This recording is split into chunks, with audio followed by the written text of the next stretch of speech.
Well. Good afternoon, everybody. It's week 12. This is Primetime Props. I'm your host, Jeff Edelstein, joined as always by Justin Carlucci, Keith Heister, and Justin Bales there. I usually start the show by always saying how I'm surrounded by experts, three of them, and I'm the schmuck. But this week, I need to toot thou own horn. Thine own horn? I'm tooting a horn, and it's my horn. I write a weekly picks column over at ingame.com. And every week, one of the things I have is the plus 1,000 or more parlay, a long shot parlay, right? And I was 0 for 10 heading into week 11, where at plus 24.13, I had the Dolphins giving 2.5 points. They won by 3. I had the Bills giving 5.5. They won by 12. Good there. I had the Panthers as money line dogs over the Falcons, overtime field goal for the win. I had the Broncos money line dogs over the Chiefs, last second field goal for the win. Never a doubt with any of those picks, obviously. I'm a genius, I think, is really what I'm trying to say here. If anyone would like to tell me that I'm a genius, feel free. Now's your chance. Well, you're Professor Edelstein for a reason. I mean, now you're in the black. It's all steam ahead. We're heading into the holiday month here. And, you should toot your own horn a little bit more. I mean, Listen, we're not just kicker and field goal props here. We're much more than that on prop side. That was that to date. That was my biggest get. But here we are. We're in week 12. We are pre-Thanksgiving, and all of a sudden the games seem to matter a lot, as we witnessed last night with Buffalo falling to Houston. That's going to hurt them. And then we start off the main slate on Sunday with kind of a do or die game. All of a sudden for the Chiefs, they're 3.5-point favorites at home against the visiting Colts. Nice healthy total of 49.5. Bales, I want to start with you. There's a theme for you this week. A lot of quarterback and tight ends. They're just skipping down the hallways hand in hand for you this week, huh? Yeah, there's a lot of teams that when they struggle against the quarterback, they also just really struggle against the tight ends. And I mean, I don't know why that's a thing, but it seems like this year more than any. So like, if you have these teams where you think the quarterback plays well, and then obviously they have a good tight end, specifically kind of what I'm running with here, I think it's a good option. I mean, Patrick Mahomes, Travis Kelce. Kelce is set surprisingly low. Like, I know that he's not the Travis Kelce of old, but I mean, he's still performing well. And this is one of the better matchups he's going to get for the year. On top of it, Kansas City, they're not going to stop in Indianapolis's offense. Like, I don't feel like this game's getting out of hand at literally any point in time. So you're going to have Mahomes throwing 4 quarters. Kelce is still one of the top targets. I do think that you can play Rashee Rice receptions. The Colts give up a ton of receptions to wide receivers. They don't give up a ton of yards to them. But I think that you could go like Mahomes over his passing yards, Kelce over his receiving yards. Those are the two that I think are the best options here. And then you can also, if you want to just like bump up that parlay a little bit more, you could throw something in with Rashee Rice for his receptions. So yeah, I worry a little bit about this game, frankly. The Chiefs have to win, and I think they're going to put the ball in Mahomes' hands. The Colts worry me a little bit. Like, how are they going to perform outside? We saw him, Daniel Jones came a little bit back to earth. Last time we saw him, a little banged up. Do we think that the Colts are going to keep up here? I'll just throw that out to the field here. Anyone wants to jump on that? I'll be quick. I think they're going to go as far as Jonathan Taylor goes.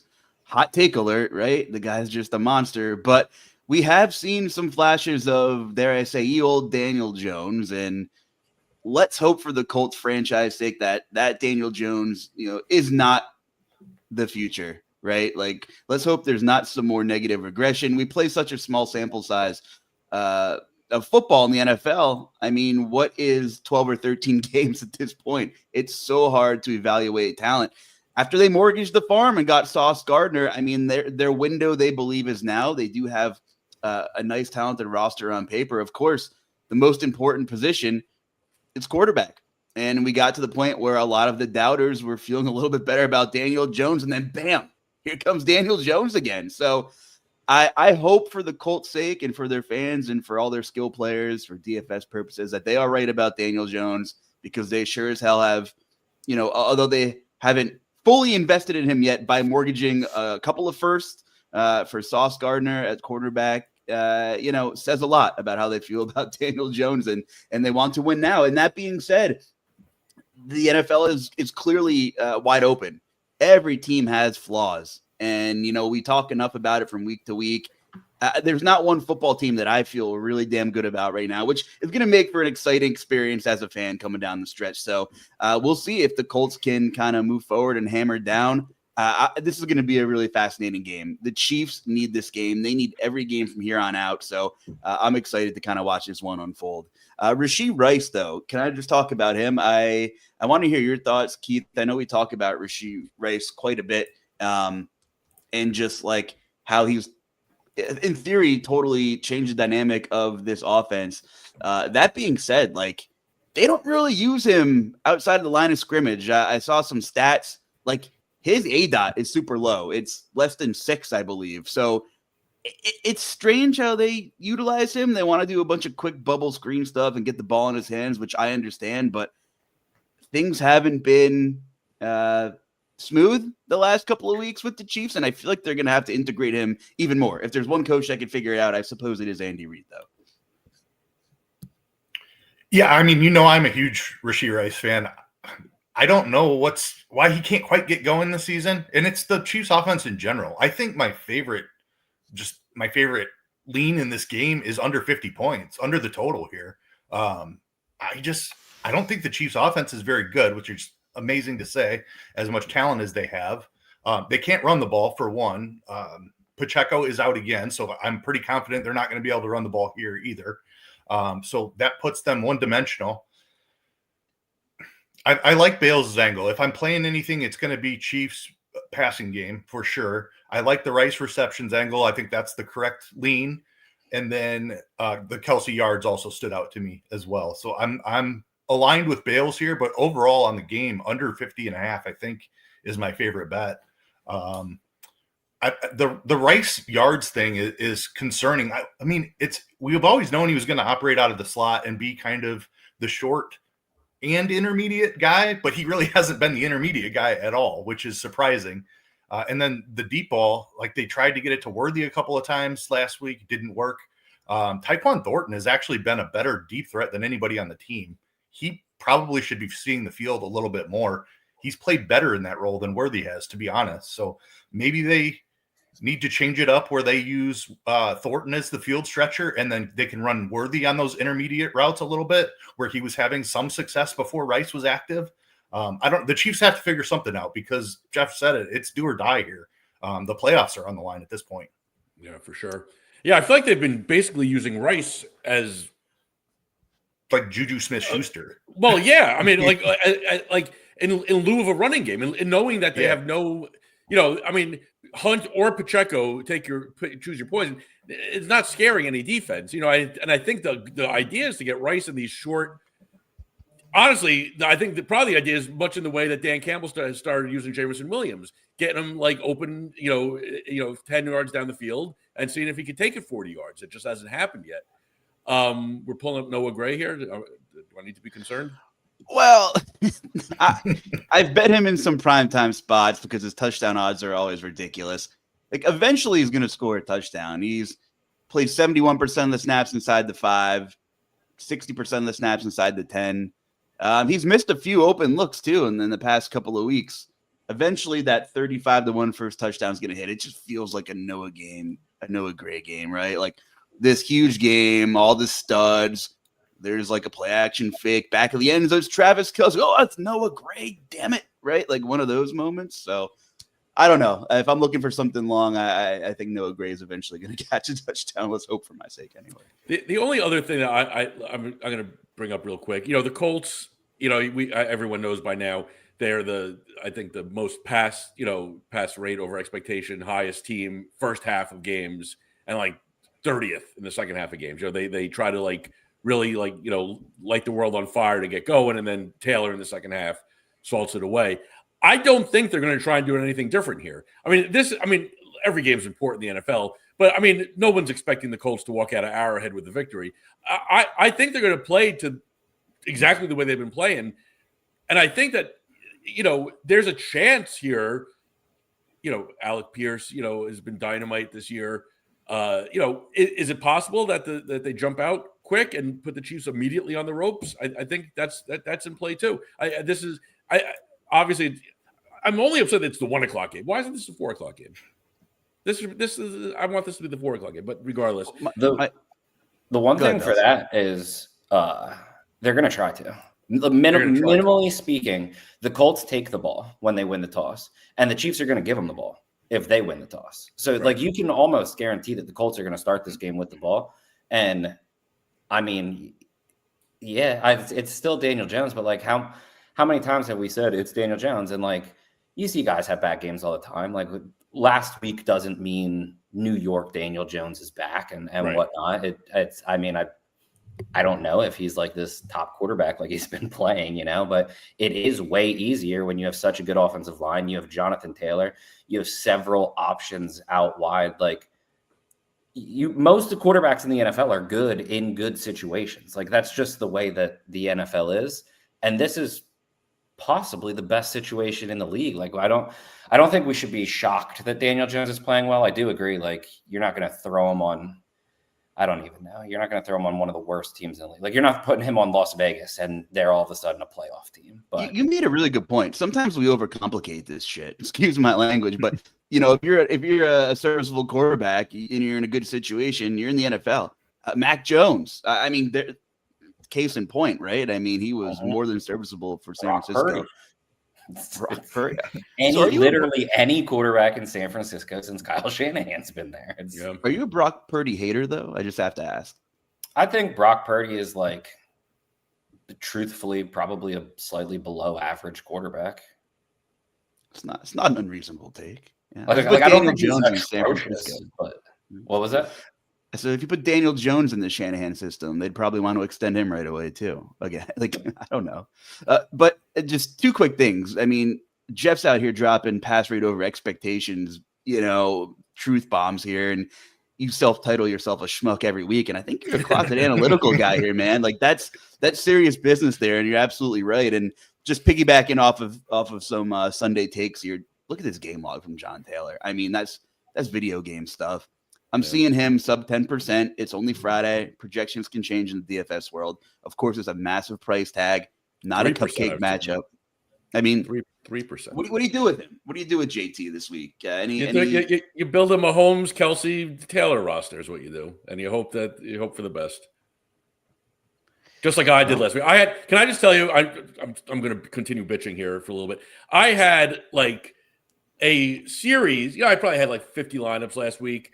30 of them were Brissett, Wilson, McBride, Dortch, and I barely broke even. This DFS, man, what a pain in the ass. That's it. That's all I got to say about that.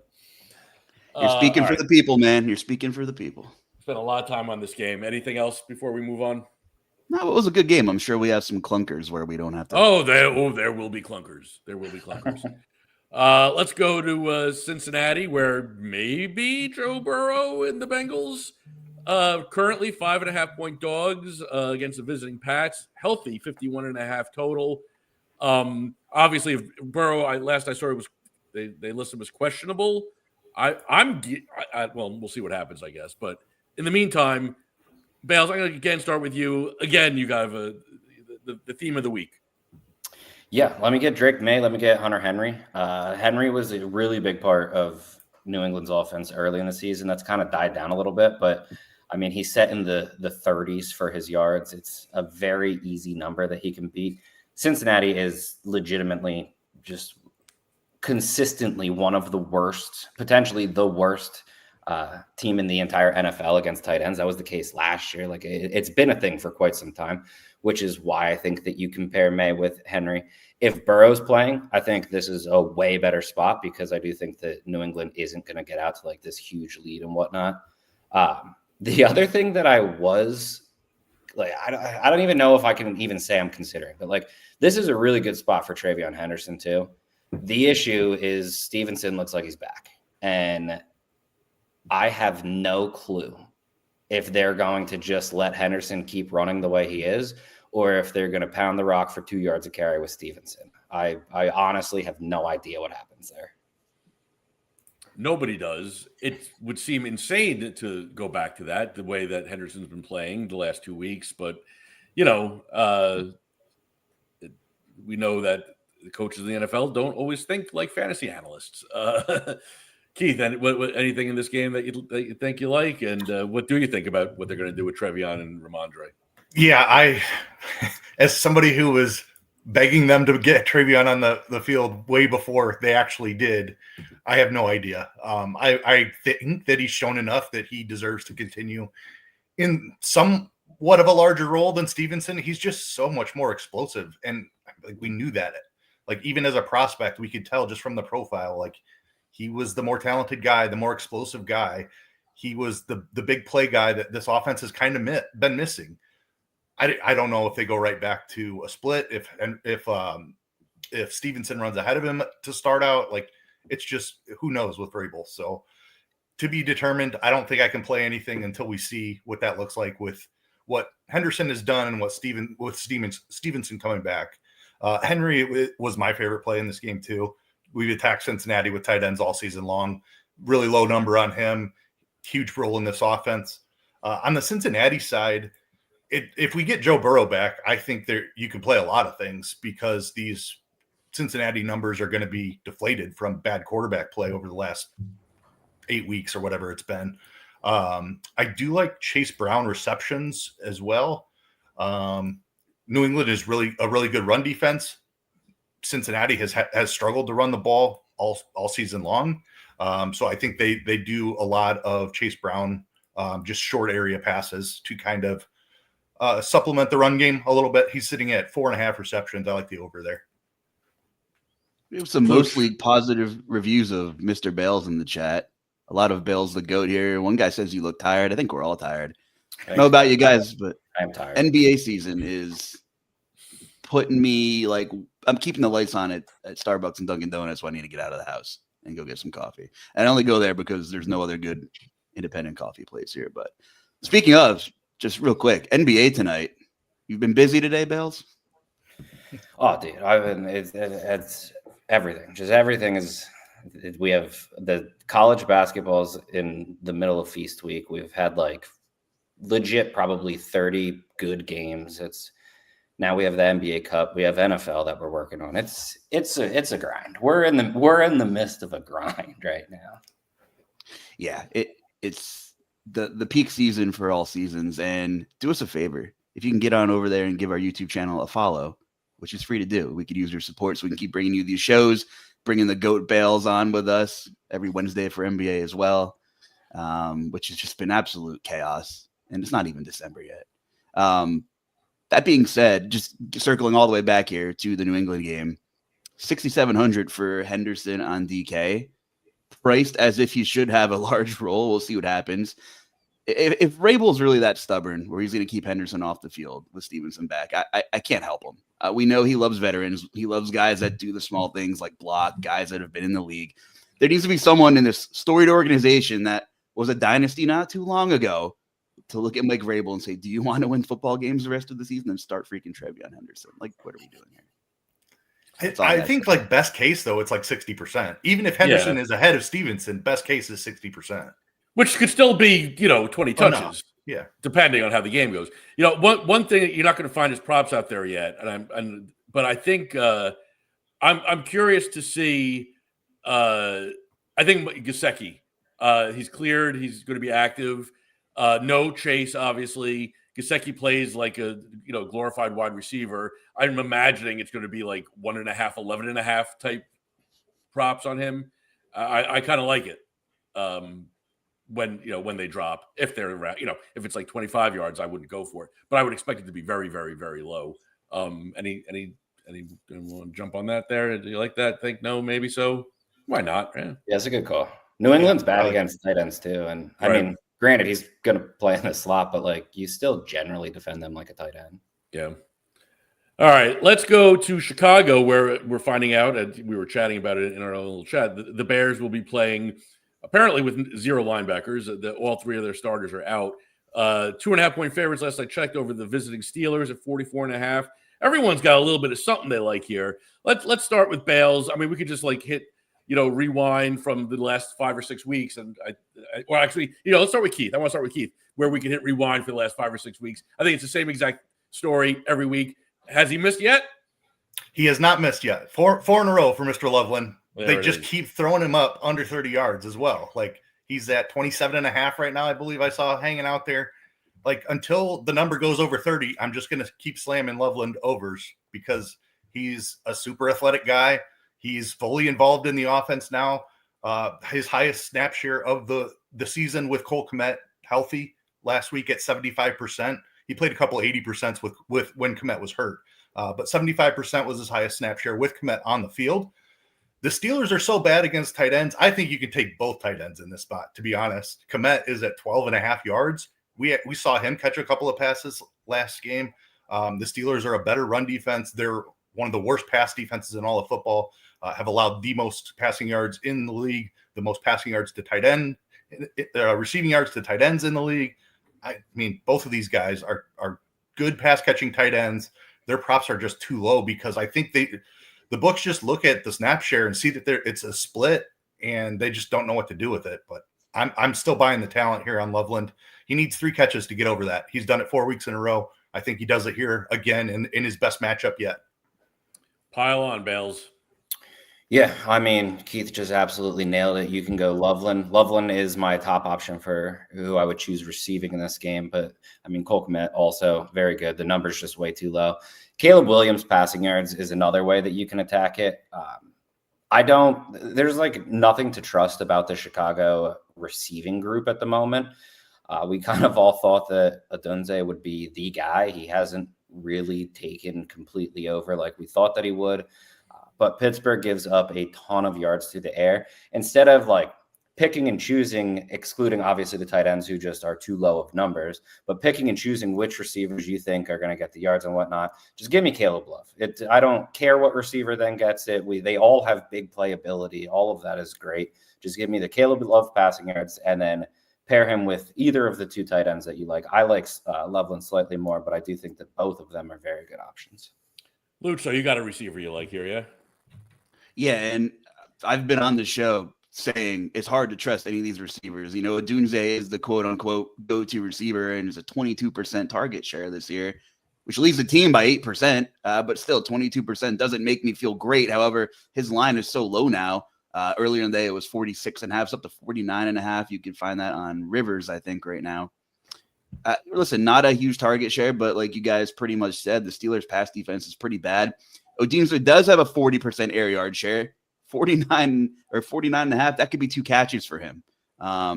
So I think, Loveland has been printing for you, Keith, for sure. I like Odunze in this one. I don't dislike Loveland, but I also like Odunze. I don't have it in me to bet both of them, so I'm probably just going to bet Odunze. I'll be really serious to see where the Bears pass rate comes in this spot because they've shown over the past several weeks that they want to run the football, but this is clearly a passing spot for them. I think the weather is going to be perfectly fine, which is not always the case in November in Chicago. So I think we're set up well here for just an absolute passing feast from the Bears. And the way that their defense is looking like it's setting up this week, we might need it from them because I don't think they're going to be able to slow down the Steelers at all, whether Rodgers plays or not. Mason Rudolph can hand it off to Jaylen Warren the same as Aaron Rodgers can. With no linebackers, they're already down 2 legitimately good corners, and they've just had massive injuries on the defense all season long. Edwards has barely played. Now Edmonds is out as well. Their other really good off-ball linebacker. So, like, the Steelers are going to be able to run the ball here. There's no question about it. The Bears are going to have to keep up. And the easiest way for them to do that is passing. So we'll see what the pass rate ends up, but hopefully it's really high. I like the Odunze call too, because I think they should be throwing a ton here. I'll just add real quick. Outside of DeAndre Swift, there's like no ownership in this game right now. I know it's Friday, but this could be a sneaky, tournament play. Of course, you got to nail the right players in it, which is tough with these 2 teams, but not a lot of ownership. That's appealing to me. Keith, I agree with you. I think I love the Bears in this game, no matter what their defense looks like, because you're looking at a Pittsburgh Steelers defense that is going to remain static. The Steelers, they don't change based on opponent. They do what they do week in, week out. Ben Johnson is like the polar opposite type of coach. He is going to scheme and scheme and scheme and scheme to get his players open. And I think the Bears are going to be able to do what they want through the air. And Johnson is no dummy and is going to do that. So, yeah, I love everything that everyone said. Truly, I mean, maybe I don't even know what the number is, but the best bet might just be Caleb over attempts. You know, I haven't looked at what the number is, but I think Ben Johnson is one of us, right? And I think he knows, you know, to look at the numbers and do the smart thing here. Yeah, they want to run the ball, but the Steelers are going to sell out to stop the run, just like they did it like against the Colts a couple weeks ago. You know, Taylor had his worst game of the year, but the Colts were throwing the ball all over the field. Same principle applies here. So I love everything everyone said here, and I also love the Bears. So I'll have the last word there. Good. I guess. Can I go one more? Can I one up you? Let me one up you real quick. No, lastly, Luther Burden finally taking wide receiver 3. I think that's worth mentioning. Everybody loves degenerative stuff. So if you're going to throw some pizza money on, you know, some alt receiving round robin crap that probably won't hit anyway, you know, we're looking at a baseline of 33.5 for Burden. I mean, he's a big play guy, 1 or 2 catches. We know he's a yak guy. We know the Steelers are pretty bad in the secondary. He seems like a plug and play for 50 or 60 alt kind of yards. An unlikely scenario, but if you're telling me to put like a 6-leg round robin kind of, you know, it's not as unlikely. I saw that his number is higher than DJ Moore's, the yardage number. You know, which says a lot about DJ Moore too. Wow. But you know, so yeah, I think, you know, Burden has the role. And again, I could see Burden doing a lot of damage, like in the middle of the field. You know, again, looking kind of like a Jameson Williams type, some slants over the middle against the Steelers and their defense. I think that's a great call. I really like the Bears here. So that's going to be a fun game. I think not as fun a game perhaps as the Ravens-Jets. Ravens are 13.5-point home favorites, 44.5 total. Nobody had anything to say about this game when we were talking pregame. So I was going to throw some out here since we're doing a little DFS talk this week. I mean, Tyrod, A.D. Mitchell, and John Mechie. I mean, come on, you can do anything you want with the rest of your roster. Bales is just shaking. He's so disappointed in me.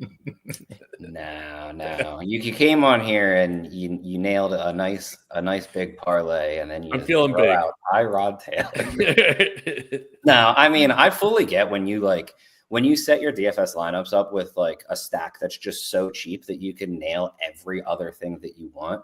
Like, it's always enticing, and I don't know. It's not like the worst thing, but like, do we feel good about Tyrod? Do we even feel like viable about Tyrod Taylor anymore? You know what I mean? Like, I don't know. It just feels so bad. And the other thing, like, Baltimore's probably just going to control this game. Like, the Jets aren't good against the run. They don't do well against mobile quarterbacks. They don't do well against running backs. I mean, Derrick Henry, finally, now that Lamar Jackson's back in, Derrick Henry is doing a little bit because it's not just 11 guys against him. So, I mean, Derrick Henry rush yards is only like 86.5 or something. I don't think that that's terrible. It's just, I also don't know if I want anything to do with like this disgusting of a game.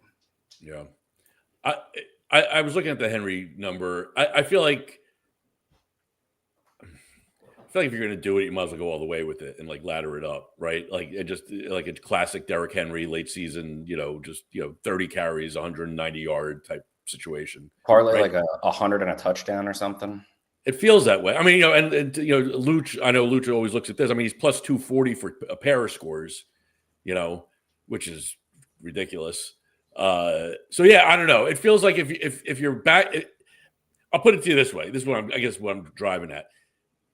If the Ravens are 13.5-point favorites, Henry the number should be higher than 86.5 at the end of the day. You follow what I'm saying? Like, if the Ravens dominate the way they do, then Henry should have a monster game. But on top of like no Quentin Williams anymore, the Jets already not good against the run are even worse against the run. Like, anyone else? Just Mark Andrews. Go ahead. I was just going to say. I was just going to. I'll let you talk about Andrews. I was going to pile on the Henry stuff. I completely agree. Like, this should just be a smash spot for him. He should touch it 20 times here. Yeah, I mean, not much to say about Andrews. He's been pretty touchdown dependent, but he's kind of been the last 2.5 years. The guy is the red zone threat for the Ravens when it's going up in the air. Looks like Likely was limited. I would say if Likely doesn't play, like that's a big boost to Andrews' stock for sure. So I'd keep an eye on that moving forward. That's it. This game is real quick. You just said the red zone threat. My man ran a 35-yard touchdown last week. Yeah. The Swiss Army knife, baby. Let's go. Did you see, like, his top speed was faster than, like, one of the fastest times of the year, apparently? Some, like, crazy number. That's very shocking. I don't have the details, but I saw it somewhere. But it was like he was cooking. All right, enough of this game. Let's go to a much more – oh, nope, we're not going to go to a more exciting game. Titans, 13.5-point home dogs against the visiting Seattle Seahawks, 40.5 total, EGADs. Despite that, you guys want to talk about this game. Kenneth Walker, is he getting control of this backfield, Keith? Well, since we've been on the show, he's been listed questionable on the injury report. So I'm going to have to pump the brakes on Ken Walker here. That's new, bit. Yeah? That's very, completely popped up out of nowhere. Shout out to Luch for dropping that in the chat for us here. Looks like it is a glute injury. So soft tissue, running back. No, thank you. I'm going to have to be off of that one for now. Although McDonald just said via Underdog that he is fine to play. Do you believe him? I don't know. We'll see. They love Zach Charbonnet, which is scary.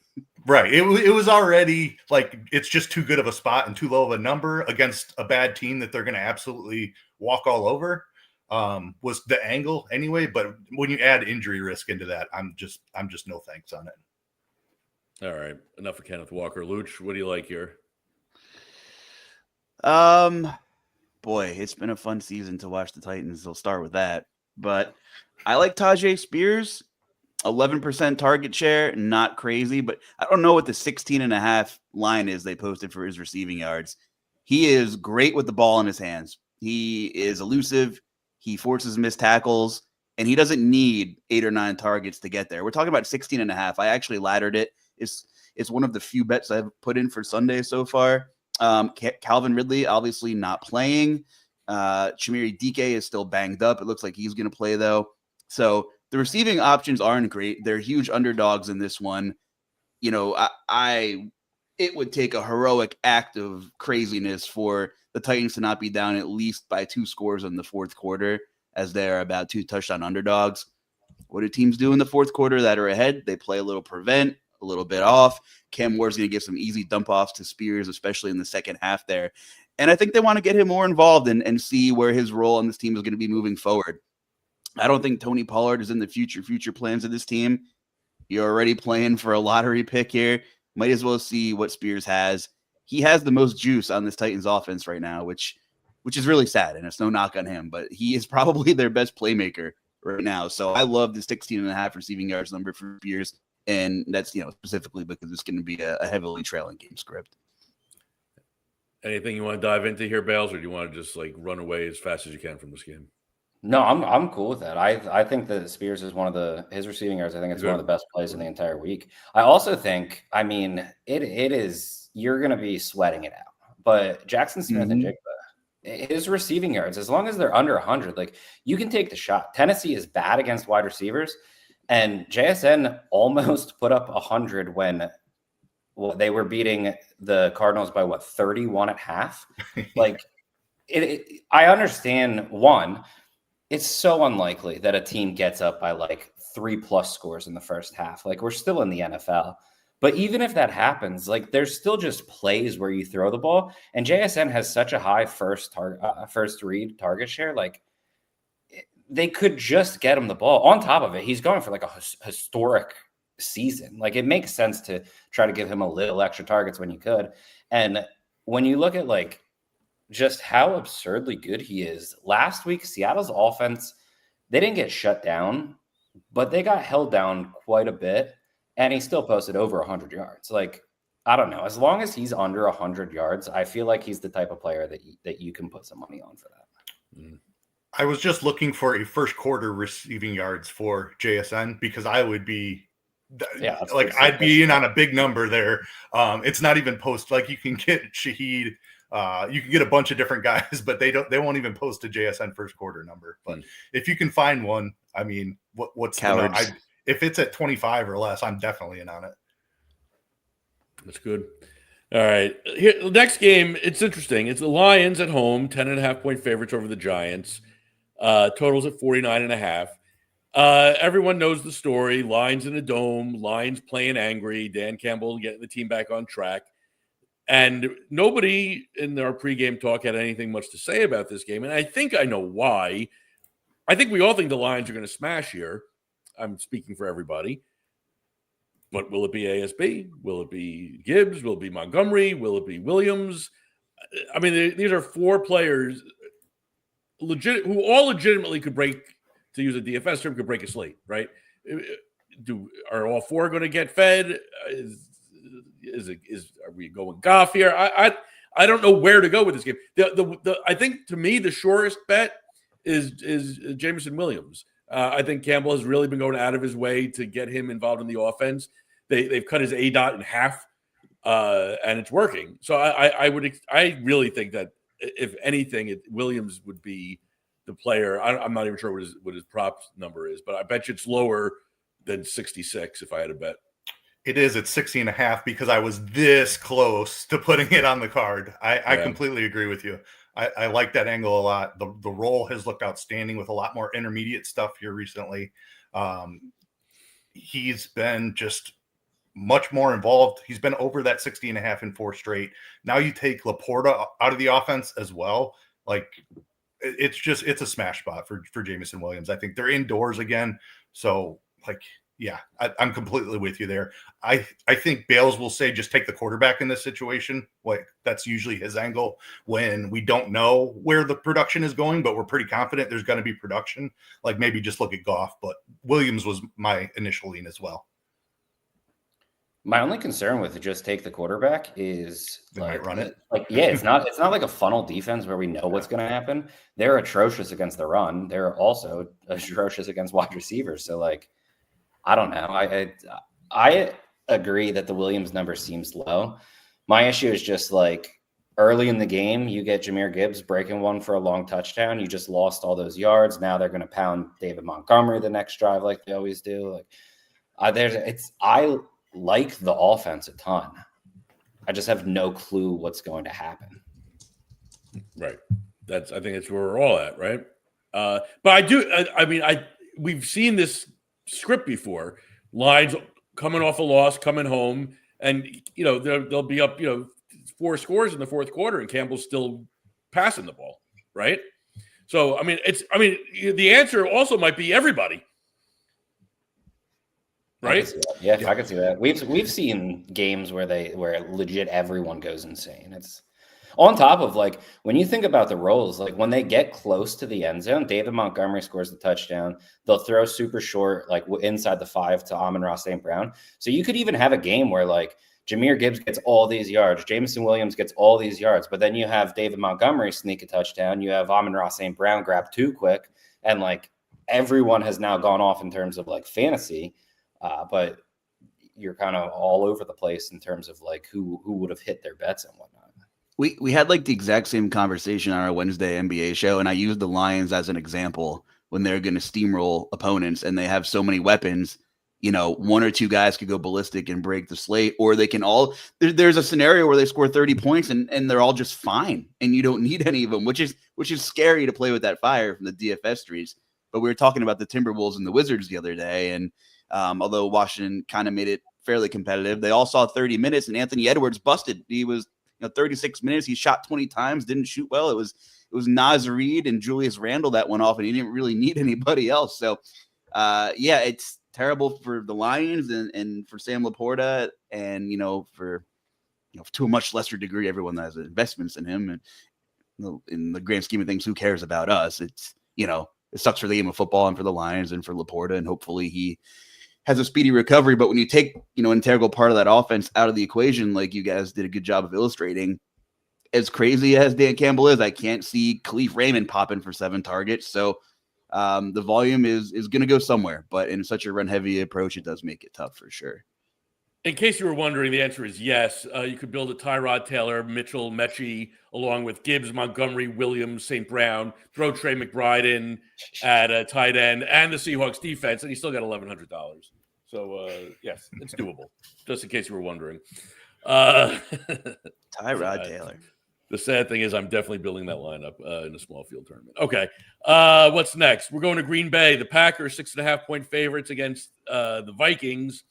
41.5 total. I wrote something down here. I can't read my own handwriting, but Keith, I'm going to go to you. You like something here.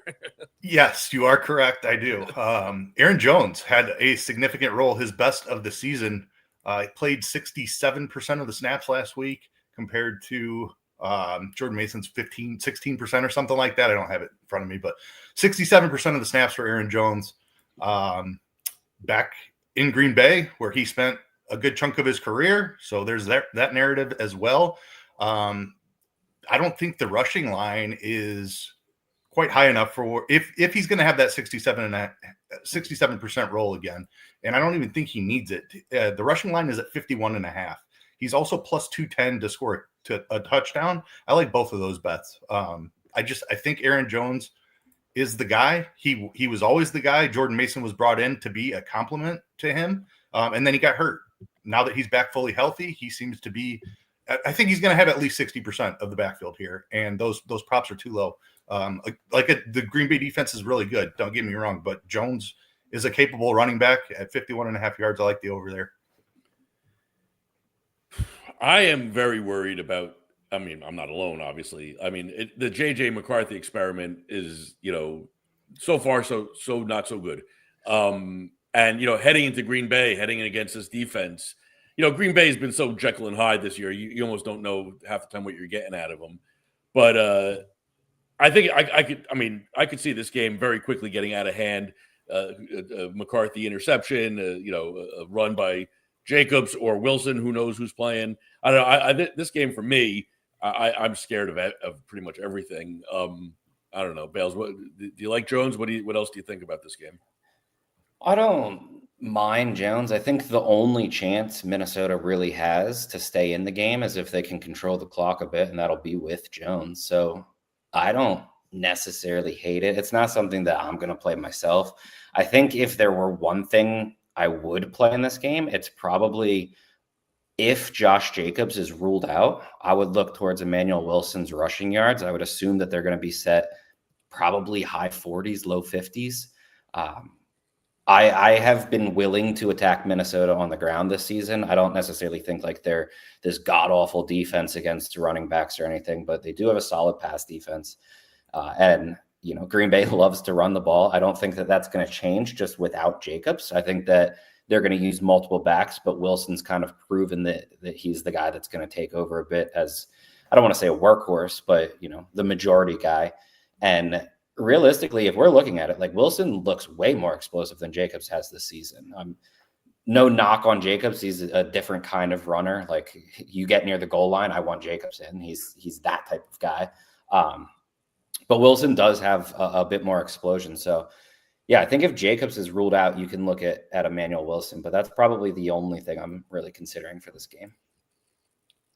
Luch, while you talk, I'm looking. I want to see what the interception number is for McCarthy, because look at those numbers over there. Right. I mean, if y'all have been tuning in the show, my stance on McCarthy. I hate to be out on a player who's played like 6 games in his career.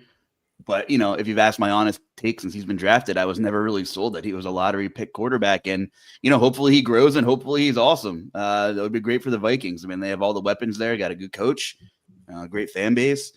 That being said, look at the game log. It's, it's not pretty. And last week's display of accuracy was not up to the NFL brand, that's for sure. So, yeah, another huge test. And, of course, you got to give him the rest of the year. But, if things don't shape up before, mid-January, it's going to be an offseason with a lot of questions surrounding JJ McCarthy and the future of this franchise. So a lot of pressure on him. He's played a handful of games. There shouldn't be this much pressure on a quarterback who's only played a handful of games, but we have a great team and a great roster, and you already missed your whole rookie year. It's tough times for him right now. We'll see. What do you guys think the yes to an interception is? Minus 130. 165. Oh my God. You can't even bet the other side of that. History has shown us that he's thrown at least one pick. He's going to throw a pick. I think it's almost a good bet. That makes me feel way better about Keith Jones' play. Like they have to run, give him the ball and like see what happens. Even if they get down like 2 scores, like you're going to play yourself 100% out of the game. And it's not like Green Bay is like lighting the world on fire or anything. Like if you're down 2 scores against Green Bay, we've seen it. They'll go long stretches of doing absolutely nothing offensively. So, I mean, I don't know. Maybe Jones is in for like a 17 to 20 carry night if they can keep the game even like relatively close. Yeah. I'm interested in 15.5 receiving yards now that, if you're a little worried about the game script, gonna run routes, safe throw. Well, nothing safe with McCarthy, I suppose, but the closest skill player to the quarterback, Aaron Jones. 12 targets last 2 games he's played. You're just talking to me into some Aaron Jones bags this week, Keith. That's for sure. McCarthy, from everything I'm reading and seeing, it's like, I remember being a kid and like you're playing ball with your buddies or whatever, and there's always that one asshole who throws as hard as he can. And what are you whipping it for? Stop whipping it. It's McCarthy. He whips it, just look at Jones the last 2 games here. I don't have the tape in front of me, obviously. 6 targets, 3 catches each game. When you're throwing to your running back, I think I'm guessing it should be higher than 50%. Yeah, like that's a great point. When your running back has a 50% catch rate, there's something going wrong there for sure. Yeah, stop whipping it, JJ. That's my answer. All right, let's go to Vegas, where I don't understand this line honestly. Raiders are 3.5-point favorites over the Browns, 36.5 total. I'm not backing Sanders. I don't think he's going to do anything so spectacular. But I don't see how Geno Smith and that offensive line holds up against the Browns' defense at all. And I think, Keith, we have a rare under that we like here. Yeah, rare under. We're a show of overs generally. Right. But to the spread, did you watch Shedeur Sanders play football last week? Because my question to that. I did. I also watched the Raiders play football last week. And right. I if I'm the Raiders, it's interesting.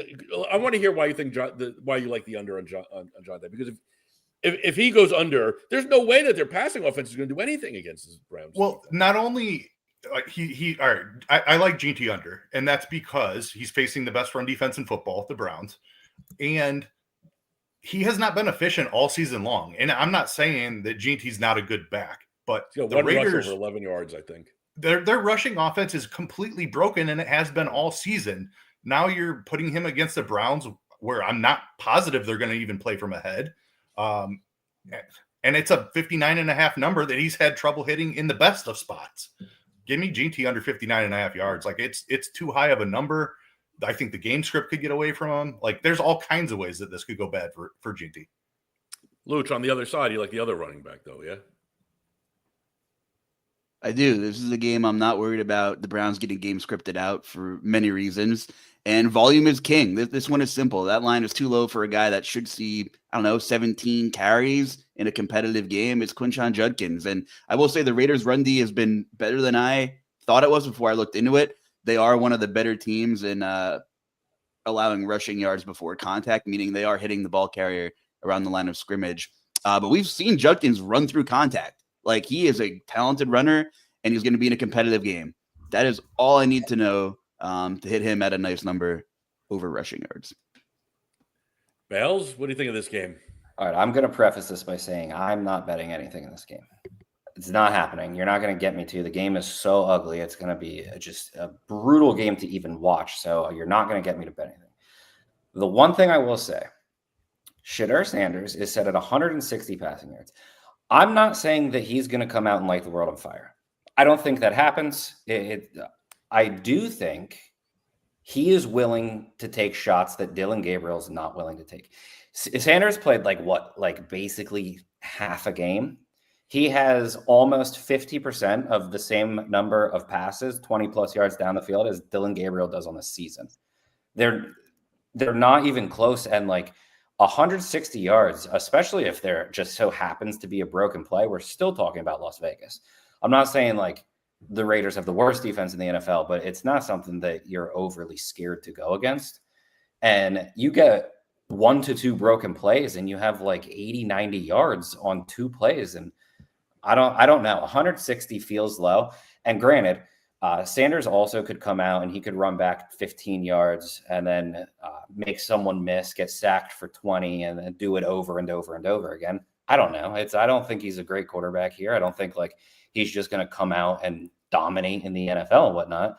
I do think he's more talented than Dylan Gabriel, and 160 is not this absurdly ridiculous number that even someone like Gabriel can't hit. I would assume if he's starting, he would be set at 189.5 or something. So I think we are getting a little value on Sanders.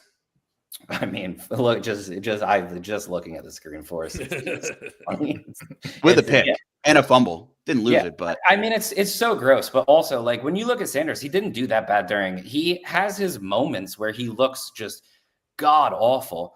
But then he also has moments where you're oh, yeah, I see why he would be an NFL quarterback. And you, at 160 yards, you don't need a ton of those moments, especially when you're willing to take the deep shots, which we know Sanders will do. I like what's the yes on his interception? Because it's probably higher than McCarthy's. We could get a little parlay going here. We should get a pick parlay every show. That would be fun. I mean, at least we could have some fun talking about bad quarterback play. Oh, the odds wouldn't even be good, though. Oh, right? God. What do you think they are? I mean, I guess -1. Away. I was going to say -180. I said higher than McCarthy's for sure. -210, judging by that. No, lower. -190, 198. They couldn't take it all the way to 200. -198. That's crazy. I mean, that's crazy. Especially against Vegas. At least McCarthy's playing Green Bay. Right. I think this 3.5 point line is an overreaction to Sanders. I actually think so. I think the sharpest bet of this game is to back Cleveland. I completely agree. I think you nailed that. I think they're a better team. Period. Full stop. I mean, we're not saying much here, but Lucci's right. They're just going to turn around and hand it to Judkins, and he's going to have success more than likely. Yeah. And I don't think JT can on the other side. So. They've been a quarterback away since I've been in 4th grade, I think. Browns just need that quarterback. They haven't had one. They've never had Tim one. Couch, right? I don't know. They've been right there. They had one. They gave up on Baker one. Mayfield guy. That's true. It's true. That after they had the Stones to trade all the way up for him too, he that's just the most Browns thing ever. It really is. Have you seen that guy on Twitter? I don't know. He's got the Browns jersey with every starting quarterback that they've had since they came back to Cleveland. It's dripping off the off the sides of the jersey. The name of everybody. I don't know. When are we going to see Aiden O'Connell, though? I was talking to Keith about this. I never understood the Pete Carroll hire, right? They bring in Geno Smith. It's God, what could go wrong? Ancient quarterback, ancient head coach on a team that is in kind of transition. And here we are, and they are a terrible team this season, and they just continue to trot out Geno Smith. I have an idea. I'm Pete Carroll. Let's bring in Tyler Lockett, one of my old friends that was also good 10 years ago. I don't know. Let's pepper him with targets too. It's just I don't think there's a sport more dependent on good coaching than football. I think a good coach is worth probably 8 wins. I'm not even exaggerating. No, I will raise you Aaron Boone. No, I'm just kidding. But you're not wrong. You're not wrong. But just ridiculous. And I mean, look at the Rams every year. Yeah. And we talk about, I usually talk about Sean McVay on the show, just finds a way to manipulate the pocket for Matt Stafford. And these teams have all seen the tape. They know what's coming. And time again, McVay finds ways to get Matthew Stafford comfortable in the pocket. And, boy, the Rams. What a division, the NFC West. I just came up with an experiment. I need somebody smarter than me to run. We should rank coaches based on like their ability to be smart, head coaches, offensive coordinators, defensive coordinators, and then see how like what happens. Do smarter coaches routinely win and cover the spread more? The answer's got to be a resounding yes. I think it's an underrated facet when people are thinking about what bets to make is how it goes back to what I was saying earlier with like Ben Johnson, right? This guy is an offensive mastermind, and he's facing a Steelers team that is going to put out the same defense no matter what happens. So I all my money on Ben Johnson there, right? And all my money against the Raiders this week. If we talk the NFL into letting us IQ test all of them too, so we have some data to work with, and then we could really start putting some legs behind this thing. I think it's a good idea. We should get our team on it. We have a crack investigative team, yeah. Sure, we'll post it on Uplink and see if we could hire anyone. The New Orleans Saints are 1.5-point home favorites against the visiting Atlanta Falcons, 39.5 total. I mean, I'm kind of not surprised that the Saints are favored here. The Falcons without London. Last time we saw Kirk Cousins, he looked like my cousin, who's not a professional athlete. I don't know. I mean, the Saints play fast. They play loose. I kind of like the Saints here. I don't particularly like any aspect of the Saints here, but I do think they're going to win. Anyone? Bueller? I think Alvin Kamara is I don't know. I don't want to say good. I think he's fine. They finally were just in his last game, let's give him 20 plus carries and see what happens. And I don't know. I could see them just handing the ball off to him over and over. And obviously we know that you can run against Atlanta. So I don't know. This game is another game that I hate, but if I'm touching something, it's probably just Kamara rush yards, and I'm not going to feel good about it, but volume wins sometimes. Yeah, for sure.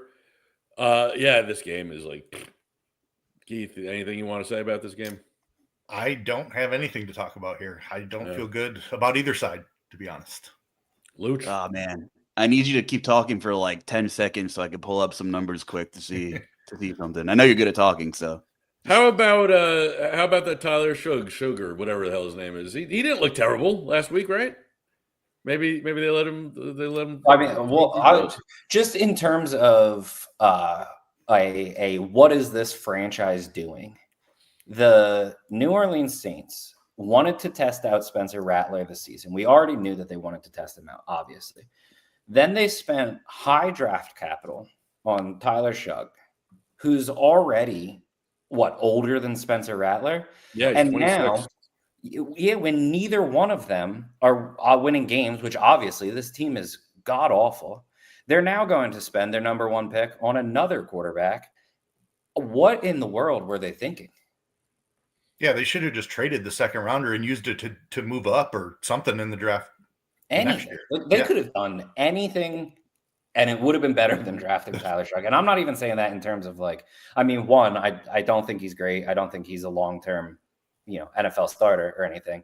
But even if he was, you're not even going to give him the chance because obviously, the entire season, we knew he was going to start half the season. It was so obvious that even during their training camp battle and whatnot, they were going to give basically 8 games to Spencer Rattler, and then they were going to give basically 8 games to Tyler Shuck just to see what they had in both of them. And the correct answer is what they have is a backup quarterback who's going to be sitting on the bench behind whoever they draft in the first round this year. Yep. They were on bye last week, correct? I just want to make sure I have this right. Oh, yeah. Saints, yeah. Maybe I was too early on Taysom Hill. That Carolina game 2 weeks ago, we were on the show. I'm I don't know. They got to turn to Taysom Hill sooner or later. And he had a couple of carries in that game. Actually, I think he had 6 or 7. He got stuffed at the goal line at least once. That went right through my soul. I was betting Taysom Hill touchdowns heavy. He played 37% of the snaps against the Panthers, which is by far a season high. Now he had a bye week. Old man had a bye week to get rest. man, how do I not go back to sprinkle in some Taysom Hill touchdown stuff? I didn't even look at the odds till we started talking, but you just kind of like help make my point a little bit, Bill. Their quarterback situation is terrible. They're both bad. If you want to actually try to win a game or two, we might see some more Taysom Hill in the red zone. Against the Panthers, I was a little disappointed. He only played 2 of the 7 snaps inside the 10. But he played 5 of 11 inside the 20. So, I mean, I'm going to give me some red zone Taysom Hill, and he played a season high in snaps by far before the bye week. Maybe we're sleeping on Taysom Hill because the Saints were off last week. I'm gonna dabble on some more Taysom Hill. Maybe it's not exciting, but if he has the 2 touchdowns this week, we'll victory lap and we'll toot my horn next week. All right. We're allowed to toot horns here, as I did. All right, last game of the slate. It's an interesting one. Cowboys at home, 3.5-point underdogs against the visiting Eagles. Total is a relatively juicy 47.5. I don't like that number. I see this game being more of a NFC East, old school, sloggy, yucky game. Not a lot that we were talking about pregame here. I know Luch likes Javonte Williams a little bit, but before we talk about Williams, I want to throw it to you, Keith. What do you see? How do you see this game playing out? Do you agree with my take, or do you see it coming differently? You've been a little down on the Cowboys offense all season, and I think the Cowboys offense is legitimately very, very good. Like at least top 10. They keep doing it. Approaching top 5 in the entire league. And their defense is bottom 5. So the way that Cowboys games generally play out is they get down and then they're able to continue to keep up with the offense that's jumped out ahead of them. I don't know that I trust Philly's offense to just come out and boat race the Cowboys. As bad as their defense has been, I think the Eagles' offense is really broken as well. The offensive coordinator change there has obviously hurt them. So I see what you're saying, where you're coming from. But the Cowboys' defense is bad enough that I'm trusting Jalen Hurts to put some points on the board. And then I think the Cowboys can come out and have success as well. Pickens is the guy that I'm looking at here. He has had an incredible role.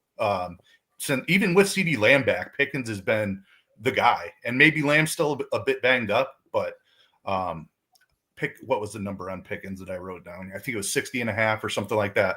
But just the role was jumped off the page to me when I looked at it. He's kind of like Ferguson has just kind of went away. Lamb has not been as involved as you would expect him to be. And Pickens has a massive target share. And I'm going to just keep betting that, like, especially if they're going to use, like, if they're going to focus on Lamb and try to take him away, then Pickens should be able to do whatever he wants. Now, maybe the Eagles are smart enough to know that Lamb is still banged up and they shade Pickens. They shade the coverage towards Pickens in this spot, but I'm willing to risk it at that number. He's been over it for many, many weeks in a row. What do you think, Bells? I actually think that this is more of a Lamb game. I'm not opposed to Pickens. I think they generally just put Pickens too low because they view him as essentially a wide receiver too, which he is, but he's actually more of a 1B. I think last week I do understand where Keith's coming from, but prior to that, Lamb had the higher target share. I just think that Lamb's better. Maybe that's clouding my judgment a little bit. I don't know. It kind of is what it is. But I think they're both wide receiver 1s. Like Pickens has showed us that he's a 1 when Lamb was hurt. We know that he is. It's just there's obviously not 15 targets a piece to go around every week. I think that it's more Lamb because I would assume that Dallas is basically smart enough to slide Lamb into the slot quite a bit where he can get away from Mitchell. If that's the case, then I would assume Mitchell then goes and shadows Pickens in that situation. So I think it's going to be much easier for Dallas to manipulate the coverage where they can move Lamb to a place where he can't be shadowed versus Pickens, who plays, the majority of his snaps on the outside. I think like it's only a few snaps the entire season he's played in the slot versus Lamb, who will go in there quite a bit when they want him to. So I think I don't have a problem with either of them because it's it's like an odd situation where Lamb, you move into the slot. Okay, then maybe Mitchell goes and guards Pickens. That's completely fine. But when Lamb's out of the slot, he pulls Mitchell, which then puts Dory Jackson on Pickens. That's such a advantage for Pickens that I think there's going to be enough snaps both ways where they're going to just very specifically target guys. And I think both have good games. But overall, Lamb slightly over Pickens for me. Just counterpoint. Like, do you really think Mitchell's going to follow Pickens all over the field when CeeDee Lamb is on the field as well? Like, Lamb is not going to run 100% of his routes from the slot. Like, yeah, I think. Well, I don't. I think undoubtedly he's not following into the slot. And I agree with you, but I'm saying Lamb's going to be on the outside with Pickens at times too. And Lamb will get Mitchell down. What we're really after here is whoever Dory Jackson is covering. That's obviously what we're after. And he's going to be matched up at times on Pickens. Pickens has not been under 78 yards in 5 weeks. And the number, it did come up a little bit. It's now 65.5. But I mean, this is a guy who's doing it week after week. And Lamb's been back for, is it 2 or 3 of those now at this point as well. So I get what you're saying. And I do agree with you that Lamb will be in the slot and be able to have success there. But I also don't think that Mitchell's just going to follow Pickens all over the field either. Well, why don't you guys just meet me in the middle here? I was going to love this one. I love Dak's passing yards this week. And you guys made most of my argument for me. I'm also on the Javonte Williams under rushing total as well. The Eagles have looked a lot better since the Kobe Dean's been back, but even going back further since week 7, they have the 3rd best rushing yards before contact per attempt defensively, meaning the Eagles have been a lot better against the run, at least at the line of scrimmage, in recent weeks than they were earlier in the season. So I like that kind of correlates a little bit too. And Bales, you said when Dallas gets down, I like the pass. If Dallas still passing at a top 10 neutral rate in the league, they're also passing at a top 10 rate when they're trailing by 7 or more, which isn't surprising. Like if the Eagles do come out here and rip off a couple of big plays and get up 10, dare I say 14, which sounds crazy for with the way the Eagles offense has been running. Let's not forget about how atrociously bad the Cowboys defense still is this year. Looking a little bit better in recent weeks, with some of the recent additions, but I'm still not buying it. So I like what you guys are saying. I don't want to split hairs between it. And I guess in the classic Bell's, sentiment here, give me the quarterback's passing yards. I don't care where the ball's going here. Love Dak. I'm seeing like a 240.5 number on Hard Rock, I think. I mean, that just seems really low. So give me Dak on the passing yards over. Give me Javonte Williams to go under. I'm sure he'll still weasel out a touchdown somehow in that offense. But I'm with you guys. I like everything you guys are saying, and it's a tough discussion to figure out which Cowboys receiver is going to get it. I couldn't tell you. Am I hearing 3 people basically saying the Cowboys are going to win this game? No. Okay. Nope. Just they're going to score points. Okay. That Philly offense they're going to score. The issue, and I think the reason that no one has really outlined the Philly offense is because what in the world are we going to do? Like, even when they give Saquon the ball, Saquon doesn't look great, except for Dallas is terrible against the run. So it could very well be a Saquon game. A.J. Brown just got peppered with 11, 12 targets last week. So maybe we go Devonta Smith this week, or maybe we just go right back to A.J. Brown. Maybe Jalen Hurts can't even throw a ball at this point. It could go so many different ways that it's like, if you want to this is the Detroit. We have Philly is. Yeah. Philly is a bad version of the Detroit offense where like a bunch of different guys could do it. That's a very good point. Very good point. Yeah, but you feel terrible about all of them, though, except The difference is Detroit, you feel pretty good about most of them. Philly, you feel pretty gross about playing most of them. Could you imagine Mac Jones with those weapons? Or dare I say Daniel Jones? Man, I'm just kidding. But again, coaching, right? I mean, it's all chatter about the offensive coordinator and the OC change and everything. And also Nick Sirianni's made some real boneheaded coaching decisions lately. Sirianni is legitimately one of the worst coaches in the NFL. And the tush push has kept his career alive, but B, if you just look at their last 2 games, that guy I think he's trying to lose. The only way Green Bay has a chance to win is if he doesn't kick the field goal on 4th down. The only way last week Detroit has any chance is if he doesn't just punt the ball away, and he just keeps doing it. I don't know what to say. I also found Deshaun Jackson's comments really interesting. Weird. Deshaun Jackson and drama and in the media about how he believes there's a lot more going on and there's a situationship between AJ Brown and Jalen Hurts and who knows. I don't know. I just love hearing Jalen Hurts post-game press conferences and his interviews. He's like a bank of Instagram photo captions. Like that's all he like talks in those fragments. Like, oh, which one can I pull from the queue today? Rent is due every day. Like that stuff. Like I thrive. I feel like that should be like my bathroom art. Like just a bunch of Jalen Hurts quotes. I mean, I'm in PA. Why not? Rent is due every day. Jalen Hurts, and then some other stuff about like the battle and the war and people's opinions and stuff. I mean, Philly keeps winning, and I like it's gross. And I gotta be honest. I still kind of feel like they're gonna win the Super Bowl. It's broken, but if you're putting a gun to my head right now, the fun thing about the NFL is no one's good. Nobody's good, exactly. You just have to suck a little bit less than everyone else, and I think the Eagles can suck a little bit less than everyone else right now. Their defense has been the last 2 weeks has just been ridiculous. I think it's trending. I do. Yeah. All right. We're gonna go around the horn with our best bets, and Luch will take us out. I'm gonna get started here. Give me Jameson Williams over 16.5 receiving yards. I think the line's going to continue to get him involved in that offense as the season continues to go on. Throw it to you, Keith. We didn't talk about Dan Campbell calling plays now when we talked about Jameson Williams. That's been a big shift in when he started to be productive or more productive as well, too. So I'm totally with you on that one. I didn't have that as an official play. I'm betting it as soon as we get off the show here. Great call. My best bet of the week is Ashton GT under 57.5 rushing yards. Gets the toughest matchup in football. Not sure Las Vegas can even play from ahead in this game. We've seen them abandon the run. We've seen them not even attempt to run. I think he had 6 rushing attempts in the first half last week. Like, they know the rushing attack is broken. It's a really tough matchup. I love the under there. Mr. Bales.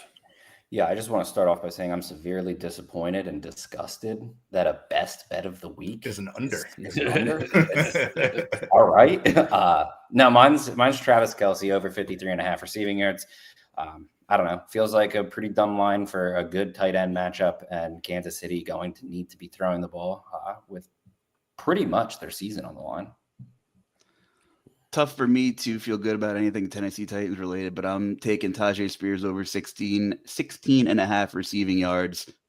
It's too low for the role and the all likely game script that's going to be happening there and the snap share that he's seeing. He's the most explosive Titans playmaker right now, which doesn't say much, but I think he's going to get it done. You might be sweating this one out till the fourth quarter, but it's one of my favorite picks probably of the season. So I'll be really sad next Friday if that one doesn't hit. That's it. Again, thank you all for tuning in. If you could do us a favor, get on over to the props.com YouTube channel, which I posted in the chat, and give us a follow. It's free, totally free to give us a follow. We can keep bringing you these awesome free shows a couple of times a week. We will be back next week. Happy holidays, everyone. We're almost there. We will probably be at a one-off different time slot next week for this show. We just want to all mutually get together and give you guys some free NFL analysis for the following week. Ton of games on Thursday and Sunday.